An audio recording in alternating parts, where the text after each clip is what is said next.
এটাকে আপনি কোন চোখে দেখছেন, আর শাকিব খান এটা কাজটা কি ঠিক করতেছে কিনা সে বিষয়ে আপনার মতামতটা দিবেন। আসলে আমরা জানি যে বর্তমান সময়ে গার্লফ্রেন্ড বয়ফ্রেন্ড সময় কাটা ওইটা আলাদা ইস্যু, আর বিয়ের পরে ডিভোর্সের পরে তাকে নিয়ে মানে কোথাও যাওয়া সময় কাটানো এটা তো আমাদের ইসলামে তো এটা নিষিদ্ধ। আর আমি মনে করি যদিও অপু বিশ্বাসের সাথে ডিভোর্স হয়ে থাকে তাহলে ওকে ফাইন, অপু বিশ্বাসের সাথে কোনো সম্পর্ক রাখা উচিত না সাকিব খানের। আর যদি বুবলির সাথে তার সম্পর্ক থেকে থাকে, মানে যেটা বৈবাহিক অবস্থা বলি আমরা, তারা যদি বিবাহিত হন তাহলে তার সাথে তিনি থাকতেই পারেন, এটা অবশ্যই পজিটিভ। বাট যদি তার সাথেও ডিভোর্স হয়ে থাকেন বা তার সাথে তিনি সময় কাটান তাহলে এটা অবশ্যই শোভনীয় না। যে কথাটা উঠে এসেছে প্রথম স্ত্রী জি দুইজনকেই ডিভোর্স হয়ে গেছে আমরা যতদূর, সেক্ষেত্রে এক ওয়াইফকে নিয়ে এখন আমেরিকায় কাটাচ্ছে, এই বিষয়টা আপনি কি বলেন? এটা অবশ্যই শোভনীয় না। ডিভোর্সের পরে তার সাথে কিসের সম্পর্ক, কখনোই না।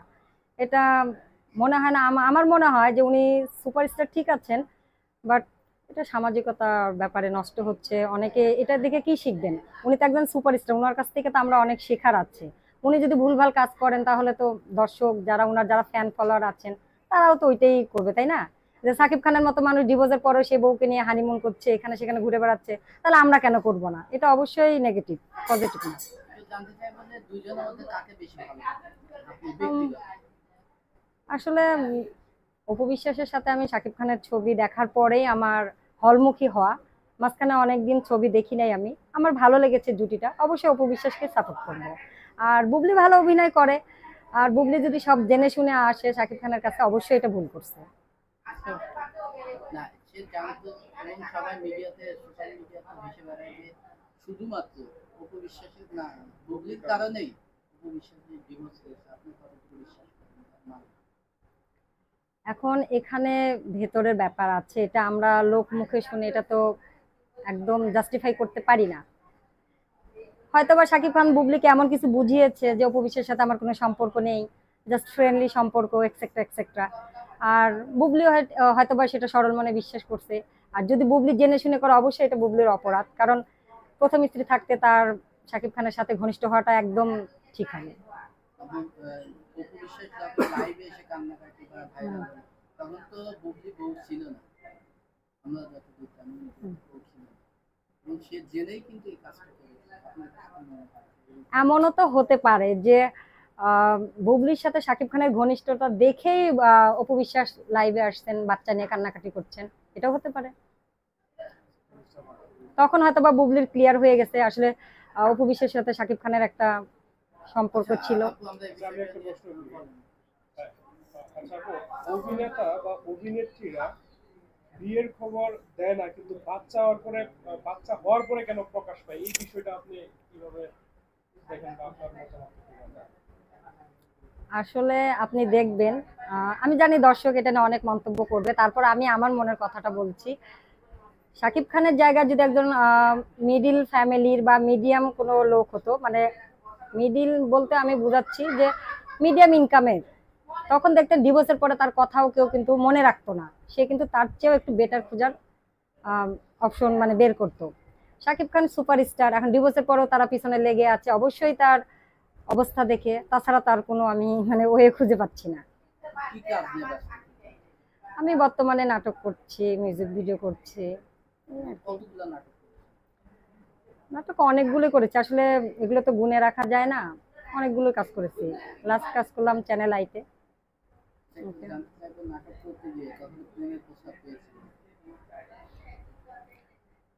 এরকম তো হয়, মেয়ে মানুষ যেহেতু কম বেশি তো প্রপোজ করবেই, এটা স্বাভাবিক। ডিরেক্টর বা কোনো অ্যাক্টর এরকম প্রপোজ করেছে যে আমার সঙ্গে কাজ করতে গেলে আপনি গিভ এন্ড টেক আসতে হবে, এরকম কোনো প্রস্তাব পেয়েছেন? আসলে এটা হচ্ছে একটা নর্মাল বিষয়, গিভ এন্ড টেকটা সব সেক্টরে আছে, এটা আপনার মনের ব্যাপার, আপনার রুচির ব্যাপার। আপনি যদি অ্যাকসেপ্ট করেন তাহলে ওকে ফাইন, এটা সব সেক্টরে আছে, শুধু মিডিয়াতে না। আর আমার ক্ষেত্রে হ্যাঁ এটা তো হয়ই, এটা তো নর্মাল একটা বিষয়। এখন আমি চুজ করব আমি কোনটা বেছে নিব।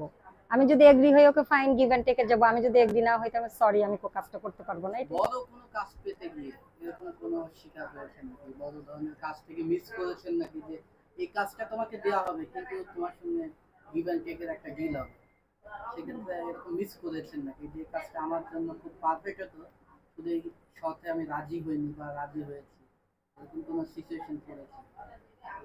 হ্যাঁ, আমার লাইফে এটা হয়েছে 3-4 বছর আগে। একটা বিজ্ঞাপনের কাজ, সবকিছু রেডি ফাইনাল, রাত 2টার দিকে দেখা যাচ্ছে ফোন আসছে। আমি ভেবেছি যে হয়তো বা ড্রেস নিয়ে কোনো কথা বলবে বা এক্সেট্রা। আমাকে বলছে, আপু আপনার সাথে একটা জরুরি কথা ছিল দেখে এত রাত্রে কল করা। তো আমি বলছি, জি বলেন। তো বলছে, আপু কালকে তো আমরা কাজ করবো ফাইনাল, সবই ঠিক আছে, তো বাস একটি কথা আছে, কিছু যদি মনে না করেন। আমি বলছি, জি ভাইয়া বলেন। বলছে, আমাদের যে প্রডিউসার আছেন উনি একটু জাস্ট পার্সোনাল সময় কাটাবেন, এই আর কি। তখন আমি বললাম যে আচ্ছা ভাইয়া, তাহলে আর আমার মনে হয় কাজটা করা হচ্ছে না, দুঃখিত। ব্যাস এতটুকুই। তখন উনিও বললো যে ঠিক আছে আপু, ওকে বাই, শেষ। এই যে মিডিয়াতে হুট করে এসে গাড়ি বাড়ি সবকিছু করে ফেলে, হ্যাঁ, সেক্ষেত্রে এই কাজটা সারা কি করা সম্ভব গিভ অ্যান্ড টেক? না, এটা ভুল। গিভ অ্যান্ড টেক যে সবাই করে বা গিভ অ্যান্ড টেকের অফার যে সবাই দেয়, এটা ঠিক না। আর গাড়ি বাড়ি হয়তো বা কারো ফ্যামিলি ব্যাকগ্রাউন্ড ভালো থাকে, সেটা থেকেও করতে পারে। মিডিয়াটা তাদের অনেকের শখের থাকে, মিডিয়া থেকেও করে। অনেকেই আমরা দেখি একটা দুইটা সিনেমা করে হিট, পুরা গাড়ি বাড়ি পরের দিনে, পরের মাসে দেখা যায় গাড়ি নিয়ে ঘুরে বেড়াচ্ছে। এটা আমি জানতে চেয়েছি যে এটা কিভাবে সম্ভব যে একটা দুইটা সিনেমা করেই গাড়ি বাড়ি হয়ে যাচ্ছে।